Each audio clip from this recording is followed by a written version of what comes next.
Okay. Hi guys. So today we are from Group 5, LAX2049. I've got news. So today we'll be share our news about sports. So let me introduce myself. My name is Haris Imran bin Imran.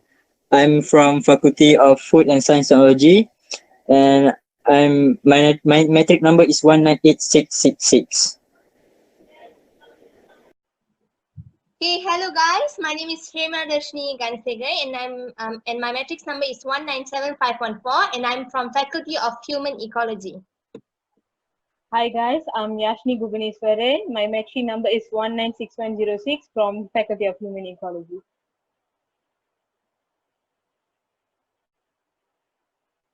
Hi people, my name is Rihashni Ramesh. My metric number is 197520 and I'm from Human Ecology Faculty 2.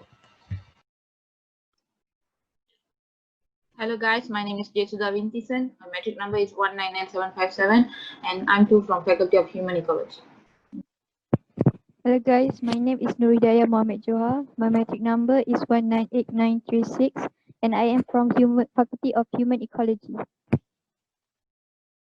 Hi, my name is Divashini Ravi. My metric number is 197269. I'm from Faculty of Human Ecology. Now I will be sharing to us about what news I got from Malaysia Kini that was posted around 8 June 2020. The news or topic is high performance sports in new normal. So the news is about how our athletes in Malaysia start to training while having this pandemic. So training is a core part of athlete life. With pandemic occur, all the athlete schedule are affected. So for the 3 months, National Sport Association, National Sport Institution, and National Sport Council are currently working to resume the training of our athletes. So both our national sports and minister have the resumption of sport training should be do gradually. So any reopening should be in stage to familiarize stakeholder to new normal and allow to monitor standard operating procedure. So the second, National Sport Association are tasked to come up with the right SOP. Meanwhile, National Sport Institution and National Sport Council provide overall guideline for the athletes. Like example, every training should implement public health measures such as regular sanitizing, temperature scan, and social distancing. Thirdly, training of athletes should be divided if there are athletes with a history of COVID-19. So COVID-19 tests also should be done weekly. And lastly, athletes who are not able to resume training should be advised on self-training regimen, including the issuance of equipment. So that's all from me. Thank you.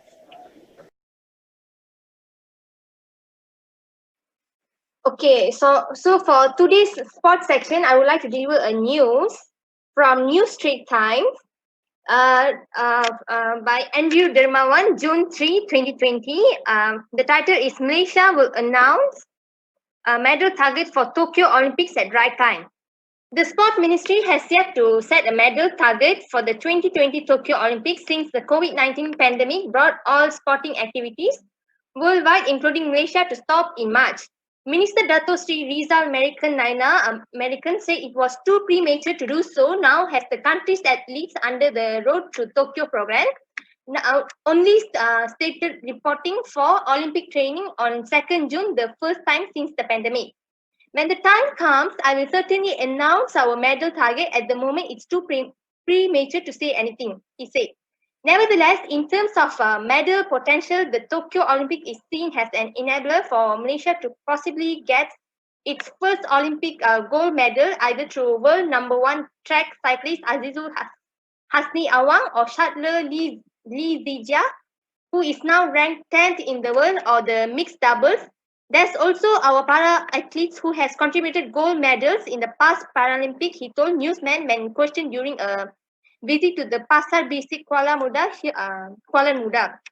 It was reported that the National Training Campus in Bukit Kiara and Langkawi were officially reopened yesterday to welcome athletes under the Road to Tokyo program for the first time since the COVID-19 pandemic brought all sporting activities worldwide to stop in March. A total of 24 individuals, athletes, coaches, and sport staff, including Olympic-bound sailors Khairul Nizam Effendi and Nur Shazrin Latif, arrived at the National Sailing Centre in Langkawi, while the Academic Badminton Malaysia ABM in Bukit Kiara welcomed 16 shuttlers and 22 others, coaches and support staff. However, no training was conducted in both centres yesterday as the athletes and other individuals were tested for COVID-19. The result would only be available in a day or two. Rizal American said only 12 athletes had qualified for the Tokyo Olympics so far, although the country hoped to send a contingent of 35 athletes. The others are still in the process of getting their qualification as many of the international sporting events were cancelled due to COVID-19, he added. So Riza American said the focus was now on the Road to Tokyo program. For the other sporting events, we had asked the national support bodies to table and discuss with the health ministry on their respective standard operating procedures SOPs. And there's a need after that. We will officially apply for training permission under the Conditional Movement Control Order, CMCO, he added. That's all from me. Thank you. Yash. Thank you, Hema. Now let me present my news on the sports section. So I'm going to present you the most sensational news of the decade, which is Liverpool has been crowned as the Premier League championship. What makes it more sensational is that Liverpool has won Premier League champions after almost 30 years. And I'm pretty sure all the Liverpool fans are on cloud nine now. Okay, as we all know, Liverpool's 30-year wait for the top flight league title is over after Manchester City lost 2-1 at Chelsea to confirm the Reds as Premier League champions. Liverpool's triumph represent a huge moment for their fans, who grew accustomed to success in their past 30 years, in which they failed to finish first and second season in the league only once. It is said that appointment of Klopp, the manager of Liverpool, has been pivotal to Liverpool's rise in the recent season to this moment of their success. To all the Liverpool fans out there, yeah, guys, we made it after a very long wait. That's all from me. Thank you.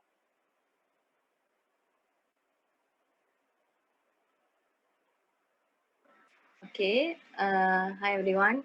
So today I'm going to discuss about news from a sports section, which is titled similarly. This title is "Getting Back to Normal Back to Normal." So this news is from New Straits Times, published on June 28, 2020. So this news is similarly about just now Hema's news lah. So Malaysian sport is set to take another significant step toward normality next week. So following the resumption of the Road to Tokyo program recently, the sports minister have now confirmed that all the athletes under the podium and the national junior programs will be restart full-time training beginning of July 5th. So a total of 539 athletes and 142 coaches will be begin reporting at their respective training centers at the National Sports Complex in Bukit Jalil and Keramat, the National Sailing Training Center in Langkawi, and the Academic Badminton Malaysia in Bukit Kiara also. So for para sports, a total 135 athletes and 31 coaches will be resumed training at the Paralympic Center of Excellence in Kampung Pandan. National Sports Council Director General Dato' Ahmad Shapawi Ismail said athletes will be continued to adhere to same standard operating procedures enforced of the RTT athletes. So the RTT program will be quarantine-based training approach, ran smoothly without any major issues for so far. And they will be using the stage approach, recalling them, and will use these same SOPs approved by the National Security Council and the Health Minister. So he added that each athlete will undergo a swab test regardlessly whether they have any symptoms or not, and will be quarantined for 2 days until their results is out. If the test is negative, they will be allowed to resume their training, but must adhere to the SOPs in the place. So sports like team sports like, for example, football, hockey will be allowed to train on the pitch, but no contact for sparring will be allowed. So the NCC and the National Sports Institute, as a venue owners, must also adhere to the SOPs for preparing the training venues and accommodation. They have already sanitized all the necessary venues and will not have a conduct a further sanitization unless there's confirmed cases. So, as a public and the athletes or sportsmen, they make sure we must continue to maintain a self-discipline. If we have to wear the mask, then wear a mask. If we shouldn't do the sparring, then we shouldn't do it. And there are a lot of people in one area, then stay away. So when everything has stabilized, I'm sure we will be permitted to resume a normal training. Thank you.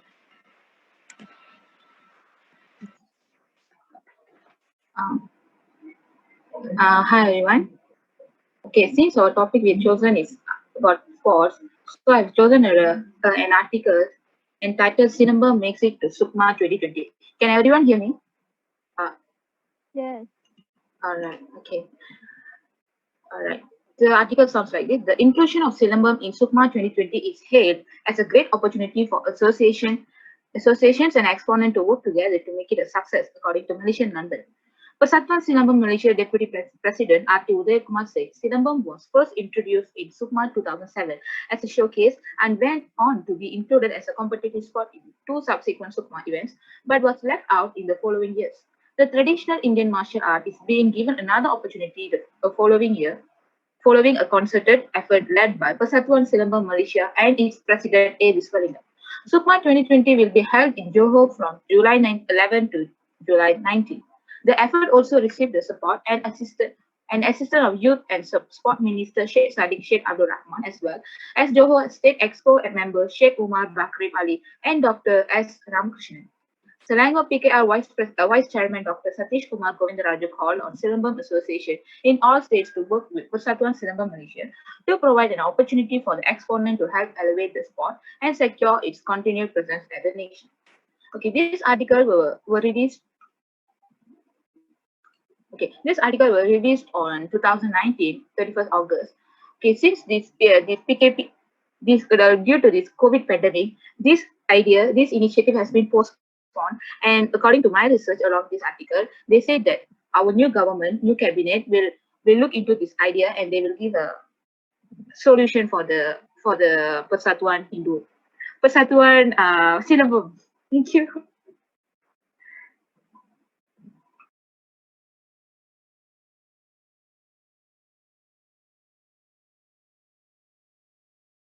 Diva?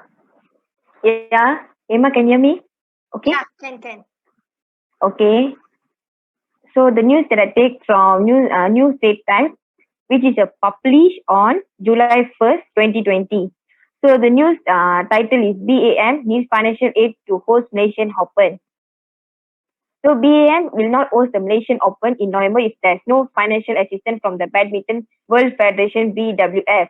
BAM President Dato Sri Norzar Zakaria and said FA is not worth hosting the tournament when the world continues to grapple with the COVID-19 pandemic. Norzar said, firstly, we need to understand that the Malaysia Open this year will not offer any Olympic qualification points. Given the current situation surrounding the COVID-19 pandemic, we cannot have a full capacity in the stadium. There must be a social distancing. So we need to think about all the SOPs that need to be put in a place. All these will incur costs. Top players are also unlikely to participate. So Noza also said unless BAM get assistance from BWF, it will be hard for them to host the Malaysian Open. The Malaysian Open was originally scheduled to be held on March 31st to April 5th, but BWF suspended the world tour calendar and world ranking after all the England in March when the COVID-19 situation wasn't around the world.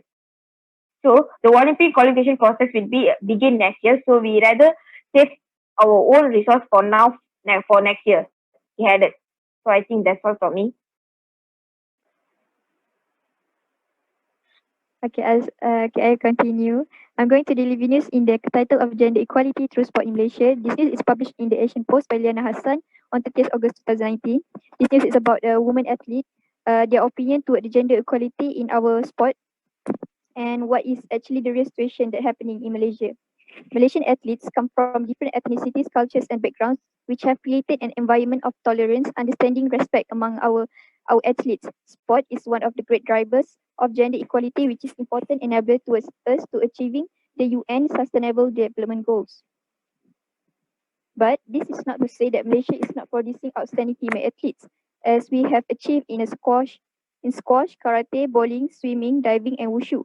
But women's participation in typically male-dominated sports such as football and rugby has been lackluster or not very inspiring. How then have sports in Malaysia progressed? Farah N, our national gymnast, says that sportswomen have progressed spectacularly, adding that women have won multiple medals in various levels of competition. Farah N also told that some of the challenges faced in Malaysia were a lack of support and recognition of sportswomen as asset to our nation. She also spoke of how sports is sometimes is viewed as a traditional gender, one's perspective that questions women's choice of participating in sports. Gender disparity do exist, even when female athletes are starting to bridge their gender gap. Choosing sports may also not be easy in a society obsessed with policing women's clothes. Societal expectation of valuing women's bodies in terms of what they look like rather than what they can do is also a challenge to our society. According to UN, a girl's confidence drops 2 times than boys during their puberty. The report insists that adolescence is a critical time to instill in a love to sport. Some girls do not continue sports due to several reasons, citing minimal support from parents or guardians, and then expected because the gender roles that are placed on women that makes them feel somehow sports, making them more too masculine.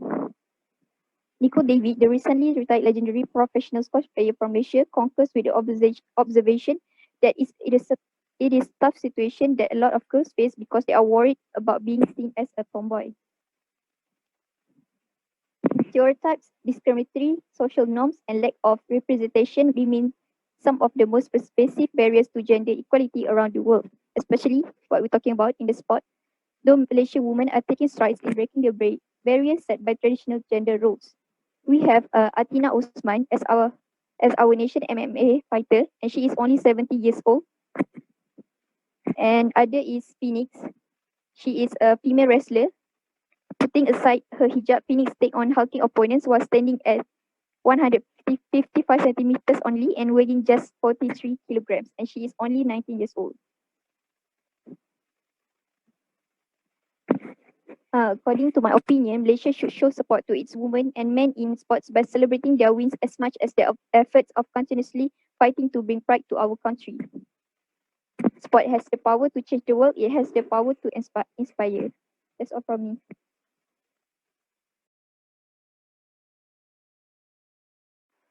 Okay. Now we have to choose two news to be included in our news publication. So I think we should include my news of Liverpool being crowned as Premier League champions. Because as I said before, this is a very sensational news because it has been 30 years since Liverpool won the Premier League champions. It is just more than a victory; it is a celebration. People worldwide are celebrating Liverpool's victory as their own victory, especially Liverpool fans. And that's all from me. Thank you.